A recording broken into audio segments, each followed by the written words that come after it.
Hello दोस्त, मैं प्रकाश sir एक बार फिर से आप सभी का स्वागत करता हूं।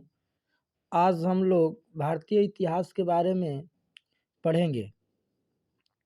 भारतीय इतिहास को देखेंगे तो इसे 3 खंडों में बांटा गया है। या कह सकते हैं कि भारतीय इतिहास को 3 खंडों में बांट करके हम लोग पढ़ सकते हैं। जैसे प्राचीन इतिहास, मध्य इतिहास और आधुनिक इतिहास। अब हम लोग प्राचीन इतिहास, मध्य इतिहास और आधुनिक इतिहास में एक एक करके चैप्टर को हम लोग सिस्टमैटिक ढंग से यानी क्रमिक ढंग से हम लोग पढ़ सकते हैं। क्रमिक ढंग से पढ़ने से फ़ायदा होगा कि अगर हम लोग एग्ज़ाम हॉल में बैठते हैं तो कोई भी प्रश्न का हल हम लोग अच्छे से दे सकते हैं।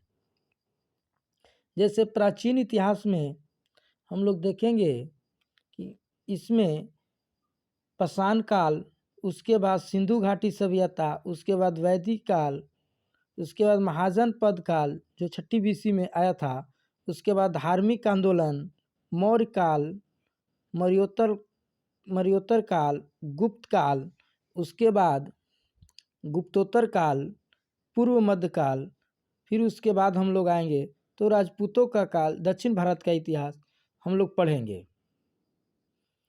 इधर मध्य इतिहास में हम लोग सल्तनत काल, उसके बाद मुगल काल, विजयनगर, मराठा, धार्मिक और कैसे जैसे मुगल वंश का पतन होता है और पतन के बाद उसके बाद आधुनिक काल में हम चलेंगे तो विदेशियों का आगमन शुरू होता है।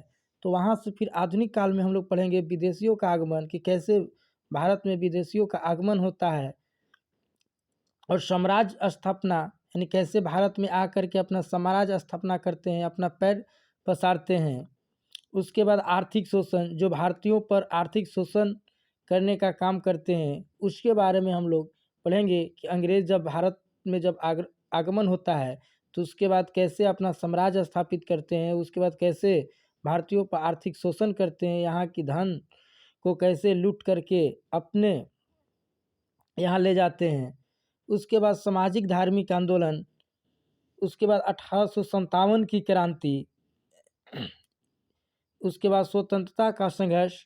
1857 की क्रांति के बाद हम लोग पढ़ेंगे स्वतंत्रता का संघर्ष कि कैसे उसके बाद हम लोग स्वतंत्रता का संघर्ष हम करते हैं, उसके बारे में हम लोग पढ़ेंगे। फिर उसके बाद उस टाइम जब अंग्रेज आए थे उस टाइम कैसे गवर्नर जनरल, वायसराय का पद था, उसके बारे में हम लोग चर्चा करेंगे। यानी कहने का मतलब है कि भारतीय इतिहास को 3 खंडों में विभाजित कर करके उसके प्राचीन इतिहास को क्रमिक ढंग से, उसके बाद मध्य इतिहास को क्रमिक ढंग से और आधुनिक काल को क्रमिक ढंग से हम लोग पढ़ने का काम करेंगे। और नेक्स्ट वीडियो में हम एक एक करके वीडियो बनाएंगे। अगर ये वीडियो आप लोग को अच्छा लग रहा है तो आप लोग लाइक सब्सक्राइब ज़रूर कीजिएगा।